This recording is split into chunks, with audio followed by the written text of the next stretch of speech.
Então, hoje nós vamos para mais uma aula de Direito do Trabalho e vamos falar sobre o contrato de trabalho, tá? Na semana passada nós vimos sobre empregado, falamos alguma coisinha com relação aos contratos de trabalho que os empregados podem fazer com seu empregador, e hoje a gente vai começar falando sobre o vínculo empregatício. Eu já dei uma pincelada na aula passada com relação ao vínculo empregatício, falei de alguns requisitos para configurar o empregador e o empregado, né, requisitos que não podem faltar, porque se faltando, já não há configuração aí do vínculo, tá? Então, só relembrando, lá na CLT, né, no artigo 2º, fala sobre o empregador, no artigo 3º vai falar sobre o empregado, gente, e as características aí desse vínculo empregatício, tá? Como a gente já estudou, o artigo 3º, então, ele vai dispor que o empregado, ele é toda pessoa física, lembrem, né? Vamos só relembrar um pouquinho. Pessoa física, vai prestar serviço de natureza não eventual, ou seja, vai ser um serviço de natureza, né, permanente, corriqueira. Há um empregador sob a dependência desse empregador, ou seja, ele vai ter que ter uma subordinação mediante um salário. Ele vai ser remunerado, tá? Lá no artigo 2º da CLT, e vai considerar, então, como sendo o empregador a empresa individual ou coletiva que assume os riscos dessa atividade econômica, vai admitir o empregado, vai assalariar esse empregado e vai dirigir essa prestação de serviços. Ou seja, o empregador, ele tem o poder diretivo que nós já falamos sobre isso, tá? Lá no material está algumas explanações do Maurício Godinho, tem outros autores também que eu coloquei, como a Mauri Mascaro, eu enviei para vocês essas obras, né? Quem não conseguiu acesso pode me pedir que eu envio pelo WhatsApp, tá? E aí, assim, gente, temos que ter todas aquelas características, então, para configuração do vínculo empregatício, tá? Características estão dispostas no artigo 2º, que vai indicar quem é o empregador, e no artigo 3º, né, que vai indicar quem é o empregado. Então, vamos lá. Não pode haver uma não eventualidade, tem que ter uma eventualidade, subordinação, né, prestação do trabalho aí, ela tem que ser onerosa, ele vai receber para exercer a sua função, né, fazer aí as suas atividades, tá? Tem que ter a pessoalidade, o empregado, ele tem que fazer esse trabalho pessoal, pessoalmente, não importa se é dentro da empresa, se é um trabalho externo fora da empresa, ou se ele trabalha home office lá na casa dele, tá? Mas ele tem que, então, ter todas essas características aqui para a gente poder configurar esse vínculo, ok? Bom, relembramos, então, como que faz essa configuração do vínculo. Isso é muito importante numa ação trabalhista. O empregado entra com uma reclamação e daí vocês vão verificar se existe realmente todas essas características através dos documentos, das testemunhas, e aí, né, vão contestar essa ação ou serão advogados do próprio reclamante, né, que é o empregado, e vão comprovar que realmente havia aí esse vínculo de trabalho, ele precisa receber todas as verbas decorrentes daquele contrato de trabalho que ele exerceu durante um certo tempo, tá? Bom, vamos falar um pouquinho, então, do contrato de trabalho. Vocês lembram que eu comentei com vocês, lá na aula passada, que, além da carteira do empregado ter assinada, o empregador ele tem que registrar, né, a carteira do empregado, ele também precisa ter um documento que a gente vai chamar de contrato de trabalho, tá? Então, esse contrato de trabalho, gente, a gente fala assim que ele tem que ter um documento. Muitas vezes, esse documento, ele não existe. Ele foi feito de uma forma verbal. O empregado ele pode ser contratado de uma forma verbal e de uma forma tácita, ou seja, não está formalizado, tá, em um papel ou qualquer outro documento, esse contrato de trabalho. Então, lá no artigo 442 CLT, gente, nós vamos encontrar o seguinte: o contrato individual de trabalho, ele é acordo tácito ou expresso, ou seja, pode ser não formal e pode ser formal, pode estar descrito num documento. correspondente à relação de emprego. E este contrato de trabalho, não esqueçam, ele pode ter sido verbal ou escrito, tá? Não tem problema. Vocês às vezes perguntam, nossa, mas ele foi contratado verbalmente, não tem nada documentado. Há de se comprovar que ele foi contratado verbalmente, aí pelo período ele ficou, então, exercendo as suas atividades para esse empregador, através de testemunhas, através de mensagens também, né, alguns documentos aí que ele possa apresentar no possível reclamatório trabalhista. Tá? Todo contrato de trabalho, gente, ele tem características. Quais são as características do contrato de trabalho? Ele deve ser bilateral, tá? Então, ele vai prever obrigações tanto para o empregado como para o empregador. Vocês lembram que eu falei para vocês? Que empregador e empregado, os dois, têm direitos e têm deveres. Esse contrato, ele tem que ser um contrato consensual. O que quer dizer consensual? As partes, elas têm que ter essa vontade de contratar uma com a outra. Ninguém pode me obrigar a trabalhar, né? Não é escravidão. Escravidão é outra coisa, isso seria um trabalho escravo, tá? Então, ninguém pode me obrigar a trabalhar se eu não quero. Tá? Estou falando da normalidade, de quando nós estamos trabalhando, porque nós precisamos aí ganhar, né, um dinheiro para a gente se sustentar. Também tem que ter um trato sucessivo. O que quer dizer isso, gente? Mesmo que esse contrato ele seja por aquele tempo determinado, por prazo determinado, que nós vamos ver daqui a pouquinho, ele tem que ter uma continuidade. Tá? Ele não pode, por exemplo, ser considerado considerado vínculo ou ser considerado como contrato de trabalho se ele realizou uma vez a prestação de serviço, 2 vezes a prestação de serviço. Tá? Então, ele tem que ter aí essa sucessividade de tarefas. Oneroso. O empregador, gente, então, deve sim remunerar o empregado, nós já falamos sobre isso, e intuito persone, que é que o empregado, sendo pessoa, não pode ser substituído, né, na prestação de serviço, a não ser, em alguns casos muito, muito peculiares. Por exemplo, eu tenho uma empregada doméstica e ela não pode ir nesse dia. Eu vou mandar a minha filha para me substituir porque eu estou adoentada.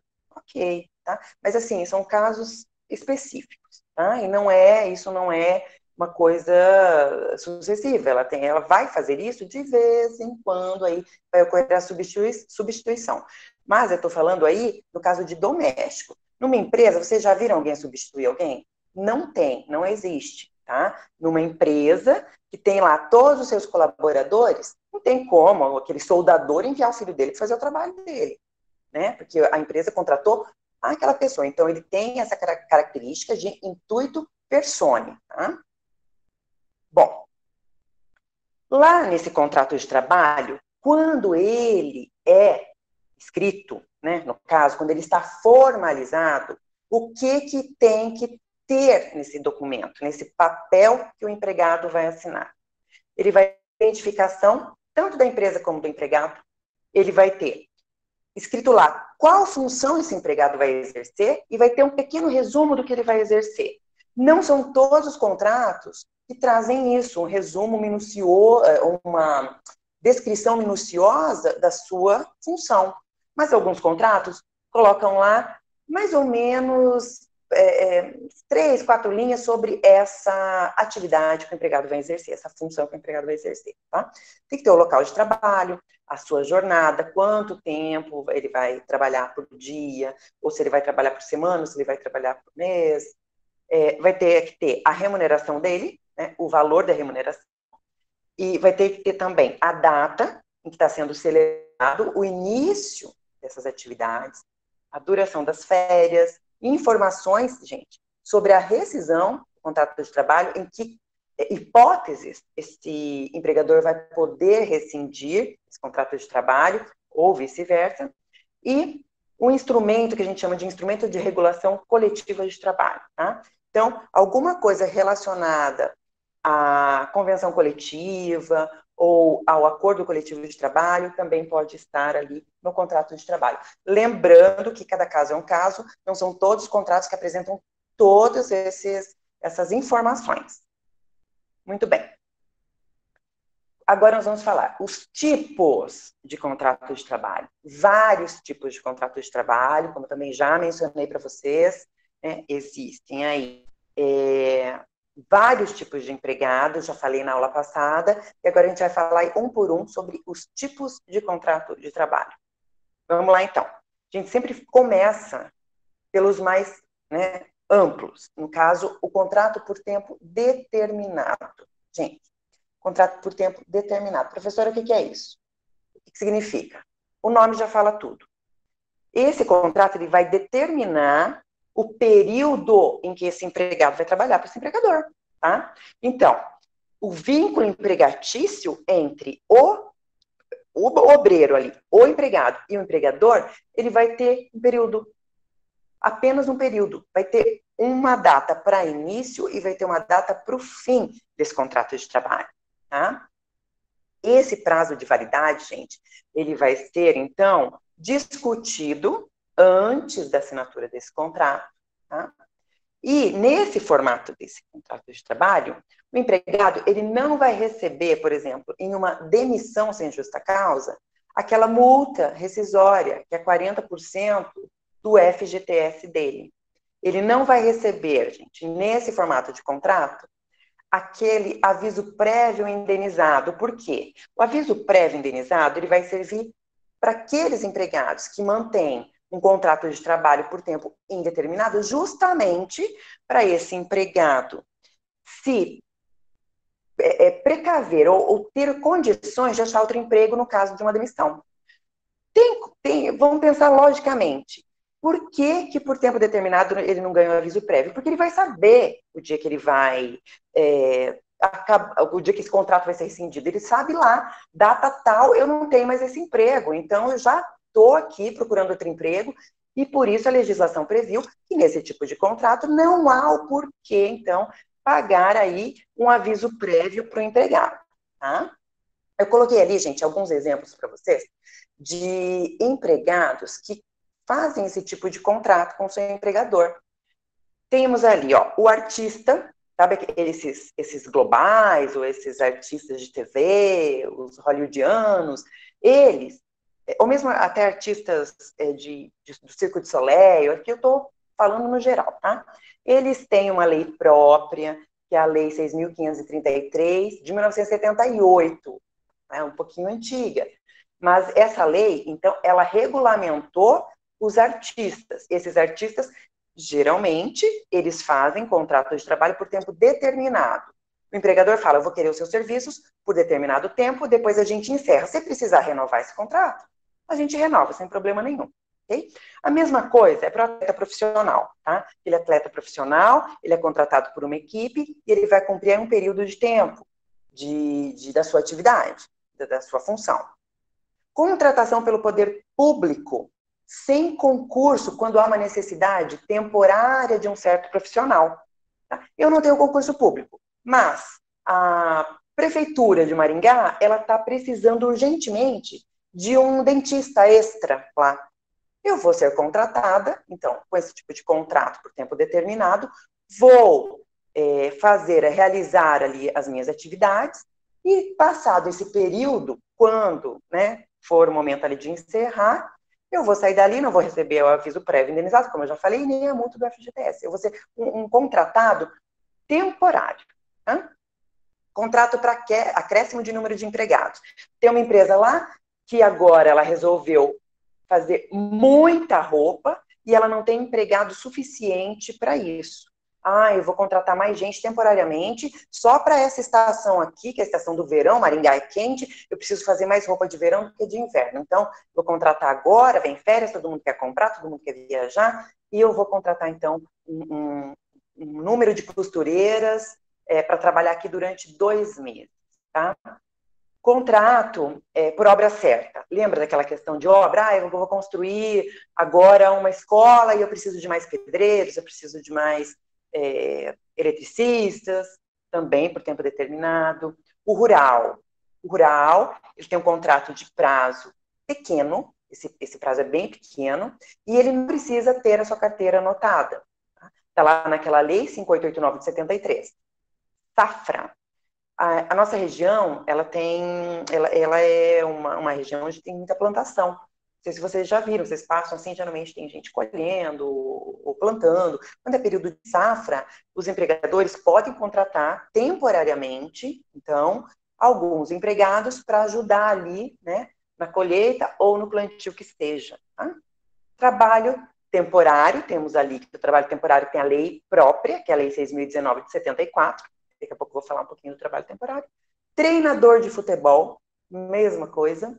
E o peão de rodeio, gente. Quando a gente vai ali na Espoingá, não sei quem que gosta aí de peão de rodeio, tem aqueles palhaços, tem aqueles peões, também eles podem ser contratados, geralmente são contratados, por um período de tempo, quando tem essas feiras, né, dependendo da cidade, eles são contratados, e tem data para iniciar e data para terminar. Tá?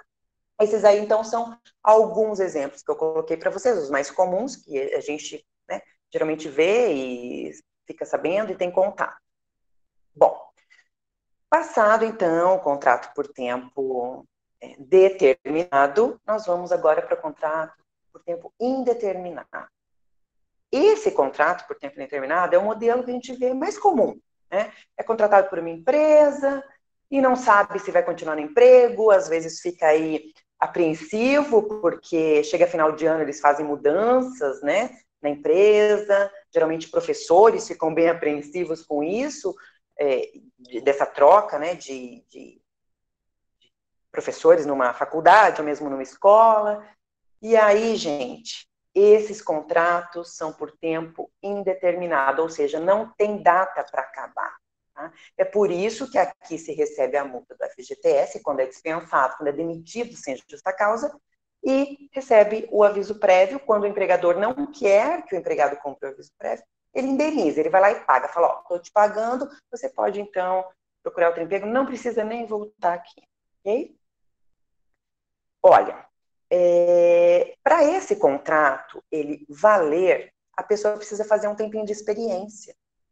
Então, nós temos ali o contrato de experiência, que vai durar ali 3 meses, e aí, se o empregador gostar desse funcionário, desse empregado, falar, nossa, esse funcionário, nossa, ele é bem proativo, aqui para minha empresa vai ser ótimo, né? Uma pessoa dessa, honesta, ok? Ele, então, contrata, né, registra ali por tempo indeterminado, porque o de experiência, ele tem também, né, data para começar e data para terminar. Passados isso, vamos agora para o contrato de trabalho temporário, que é, então, essa modalidade de contrato de trabalho, é quando, eu já falei para você também na outra aula, quando aí precisa suprir essa demanda com mais urgência, quando o empregador ele necessita de pessoas para realizar algumas funções da empresa, porque ele vai produzir ali e com aquele número de empregados ele não vai conseguir.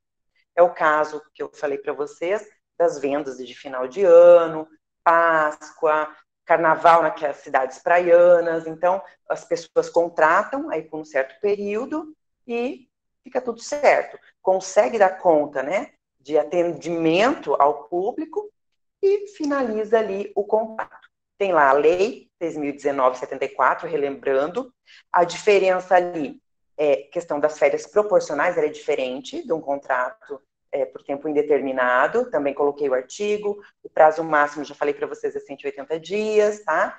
E, que eu falei para vocês, que o direito dos terceirizados, gente, os direitos daqueles funcionários terceirizados, eles se igualam aos empregados daquela tomadora de serviço, daquela que vai lá e vai contratar esses terceirizados. Então, não pode haver aí essa diferença, isso está lá na lei também, tá? Instruções para o contrato de trabalho temporário, ela está ali numa portaria, número 789 de 2014, portaria lá do emprego, tá, gente?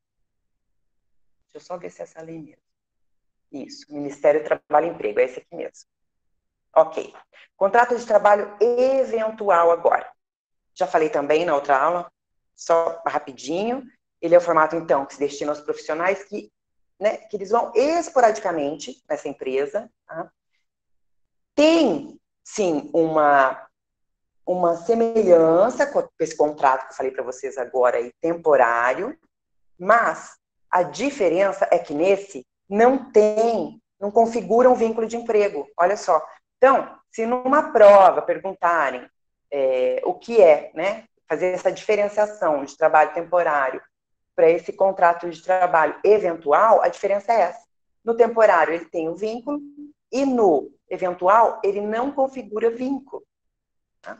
Então, gente, essa atuação na empresa, ela é pontual. Ele vai lá fazer aquele tipo de trabalho, vai atender a certas demandas lá que o empregador necessita. E o período é super curto. Essa é a diferença entre um e outro. Vamos falar agora daquele tão falado depois da reforma trabalhista, que foi o home office, né? Foi uma loucura isso aqui, porque já havia alguns contratos de trabalho desse aqui, mas não estava regulamentado. Então, o empregado ele ficava meio que à deriva ali, sem saber o que fazer. O empregador também. Depois da reforma trabalhista, então, regulamentou isso e está lá, a partir do artigo lá na CLT, gente, 75A e seguintes, vai falar tudo sobre o home office, tá? Não confundam aqui, uma dica, trabalho externo com home office. O trabalho externo, ele é um trabalho, como, por exemplo, do vendedor. Ele vai trabalhar só externamente, ele não vai ficar dentro da empresa, tá? Não tem como você conseguir identificar a jornada desse vendedor, por exemplo, ou algum outro tipo de trabalhador externo. Ele vai fazer, esse pessoal que faz manutenção em maquinários, também é tipo de trabalho externo. Alguns montadores, tá? De móveis ou de equipamentos também fazem esse trabalho externo. Agora, o home office é diferente. O home office, ele vai trabalhar na casa dele, tá? Mas o empregador, ele vai conseguir fazer... Na verdade, assim, há uma pequena discussão. Existem doutrinadores que falam que não tem como você saber da jornada do home office, daquela pessoa que está em home office. Mas tem.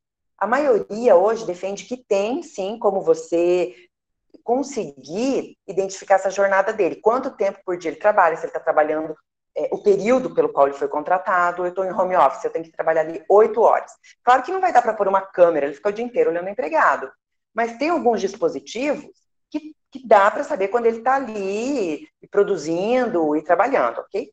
É bem discutido ainda, mas eu creio que com essa tecnologia toda que nós temos, a coisa só tende a melhorar para essa questão da jornada de trabalho das pessoas que ficam em home office. Tá? Gente, então veio a reforma trabalhista e aí regulamentou o home office, ficou tudo bonito. Tá. Lá no artigo, lá no artigo 6º da CLT, lembra que falava assim, que não há distinção entre o trabalho realizado no estabelecimento do empregador e aquele no domicílio do empregado. Lembra que está isso lá no artigo 6º? Apesar desse artigo, né, que estava lá já, nós temos agora, a partir dos artigos que eu citei para você, 75A seguintes, nós temos, então, todas as normas referentes ao home office. Okay?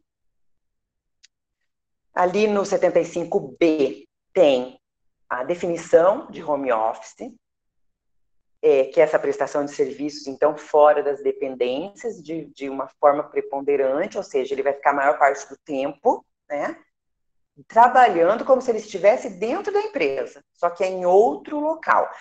Extensão da empresa, então, o domicílio dele.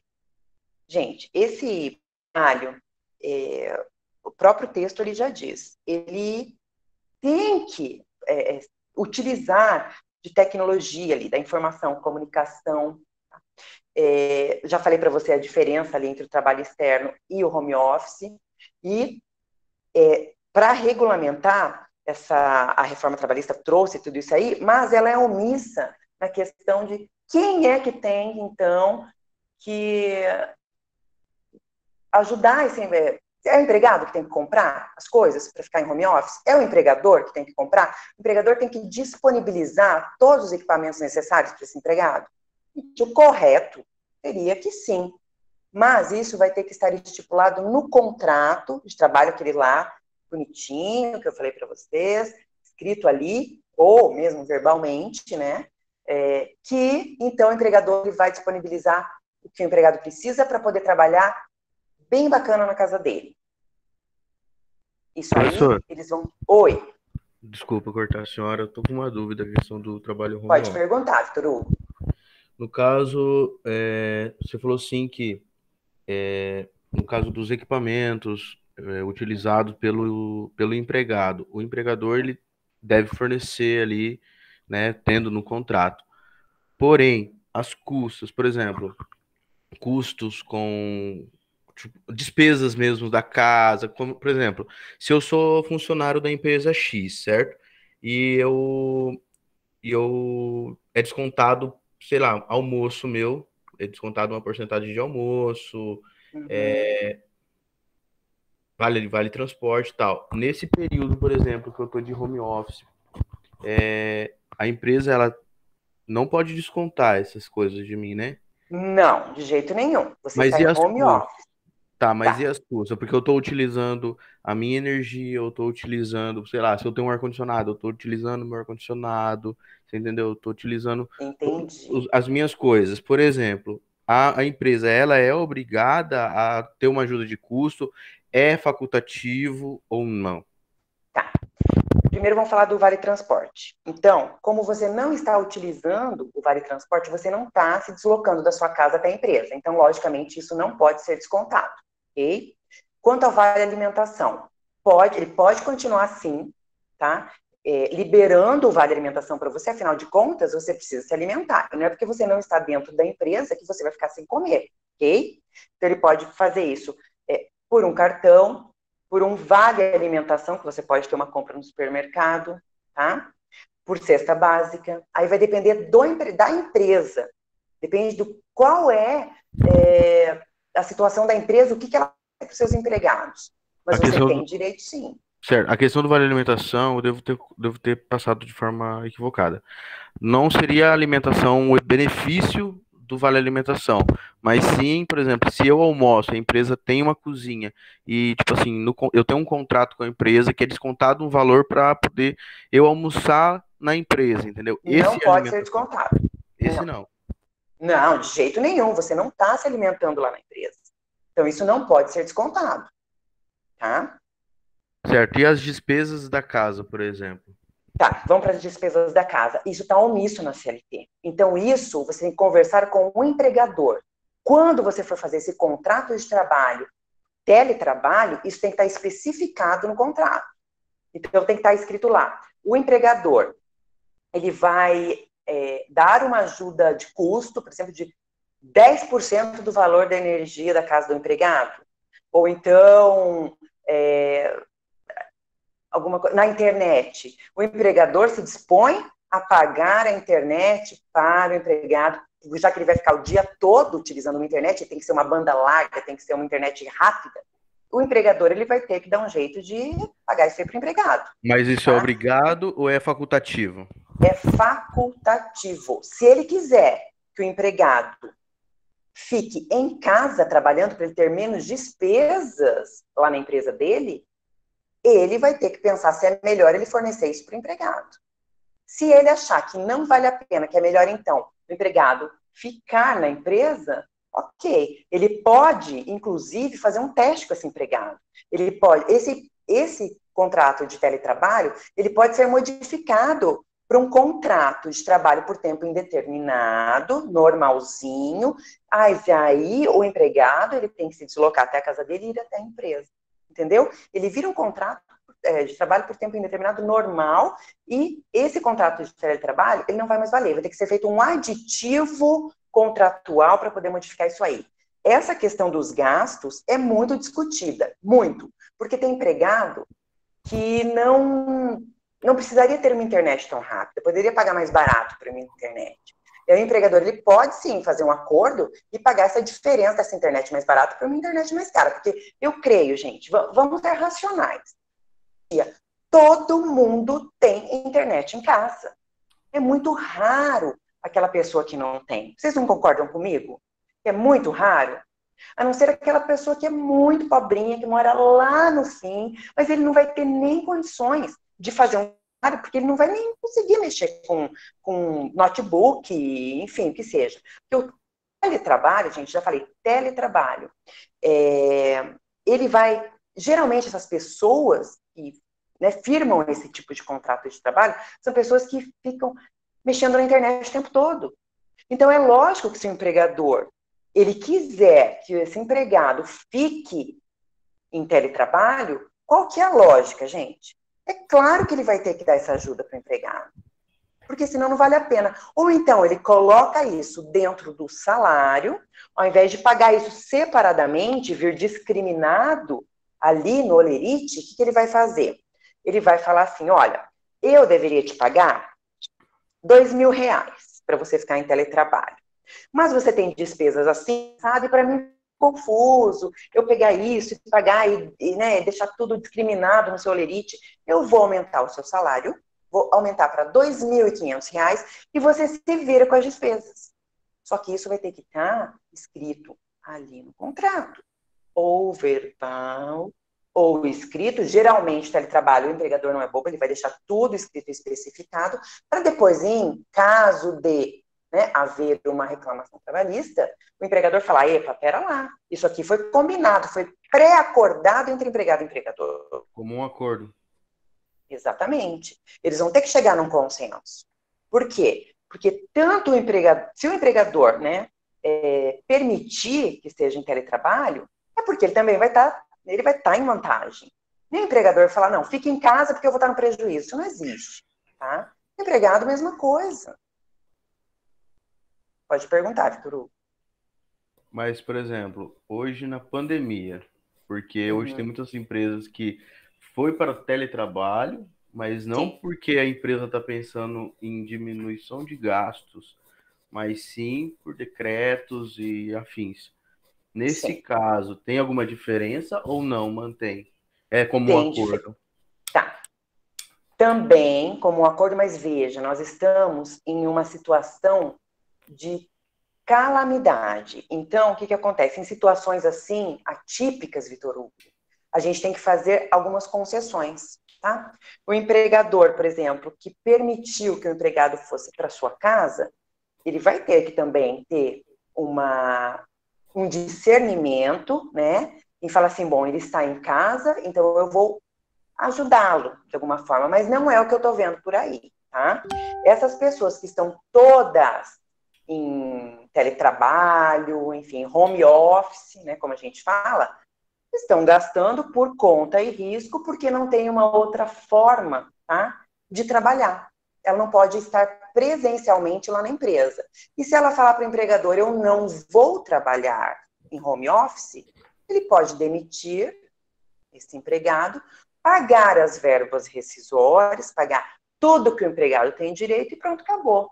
Eu acho que o medo de ser demitido hoje, com essa questão da pandemia, faz com que os empregados, então, se curvem, né, a esse nosso estado de calamidade e ao empregador, porque não tem outro jeito. Não tem outro jeito. Isso aí é o que você falou, é decreto, são normas e ordens, né, do Estado maior. Então, não tem também como o empregado ficar batendo de frente com o empregador com relação a isso.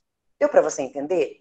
É uma situação pela qual nós não passamos isso sempre. Eu acho que a última epidemia que teve faz muitos anos. Eu mesma nunca presenciei uma epidemia. Mas o que eu vejo hoje é que as pessoas elas estão se virando, Vitor Hugo, como pode. Tá? As pessoas se viram como pode. Então, eu tenho uma filha, por exemplo, que ela está em home office. Ela é assessora de juiz, ela está em home office. Só que ela não recebe nada a mais por estar trabalhando em casa. Por quê? Ela já tinha uma internet muito boa, ela é uma pessoa, então, que não precisaria ter alguma coisa agregada ali para poder trabalhar. Só que está ali tudo meio que é temporário, porque sabe que pouco vai voltar. Deu para você entender? Então, assim, tanto o empregado como o empregador tem que fazer concessão. O empregador pode ajudar? Pode, mas se ele falar que não vai ajudar, aí fica a cargo do empregado se ele quer continuar ou não no emprego. Tá? Beleza, obrigado. De nada. Bom, Então, os direitos do teletrabalhador, eu coloquei ali também, gente, essa questão da jornada de trabalho, né, que a reforma trouxe ali, no artigo 62.3, gente, essa jornada de trabalho do artigo 62 não vai ser aplicada no home office, tá? Então, aqui, eles não estão submetidos ao controle de jornada e não terão direito ao recebimento de horas extras. Deixa eu explicar para vocês qual é o embate disso aqui.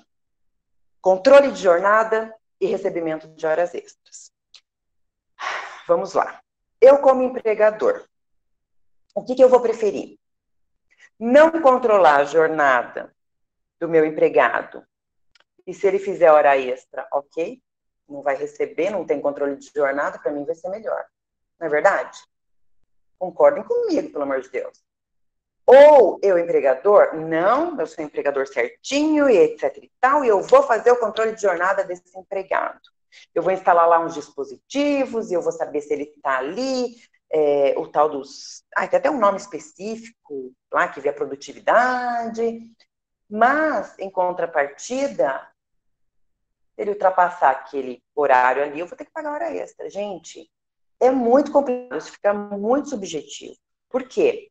Será que o empregado está mesmo ali trabalhando? Vocês entendem qual que é o embate? Então, hoje, a nossa doutrina, ela está bem perdida com essa questão de jornada de trabalho, do home office, né, do teletrabalho, ou não. Porque, ao mesmo tempo que o empregador ele tem o poder de controlar essa jornada de trabalho, de querer que o empregado lhe dê satisfação, isso aí vai ter a partida de ter que pagar hora extra. Professora, tá? Oi. Existe alguma lei que obriga o empregador a ter um controle de, tipo assim, formal, eu digo um cartão ponto, alguma coisa assim? Ou Sim, na CLT tem que ter o controle de jornada. Empresas com mais de 10 empregados, tem que ter controle de jornada. Sim, mas só com mais de 10 empregados. Com mais de 10 empregados. Menos não. Empresas, não, com menos não há essa obrigatoriedade, tá? Mas também essa questão, aí entraria, por exemplo, se eu tenho uma empresa com menos de 10 empregados, eu não tenho nenhum tipo de cartão ponto, alguma coisa que eu consiga comprovar que o funcionário entrou tal hora, saiu tal hora, tanto eu não posso cobrar dele, quanto o meu empregado também não pode cobrar, tipo, você não me pagou, eu fiquei tal dia até 10 horas da noite. Exatamente. Exatamente. Aí esse é o embate que você fala. Isso. Aí o que vai acontecer, Vitor? Lá numa reclamação trabalhista, vai ter que ser comprovado através de testemunha, algum documento, mensagens de WhatsApp, onde o empregador pede para ele ficar até mais tarde, entendeu? Uhum. Porque não há essa obrigatoriedade para essas empresas com menos de 10 empregados registrados ter, então, esse controle de ponto. Tá? Agora, empresas, sim, acima de 10 funcionários, tem que ter, é obrigatório, tem que ter o controle de ponto, e hoje temos muitas formas de fazer esse controle, mas geralmente é aquele controle lá que você passa o cartão e aí anota a sua entrada e a sua saída, tá?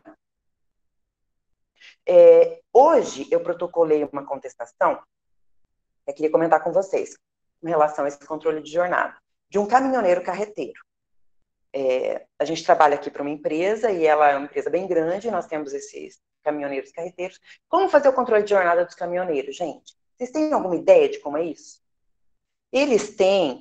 Os caminhoneiros, olha só como a gente depende também da honestidade das pessoas, né?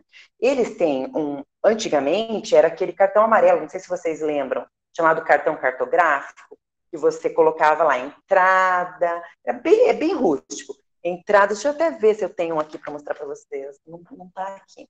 Mas enfim, marca a entrada, o intervalo, e a saída, o horário que sai, né? E os caminhoneiros faziam esse controle. E a partir só de 2015, que aí essa empresa, ela instalou um dispositivo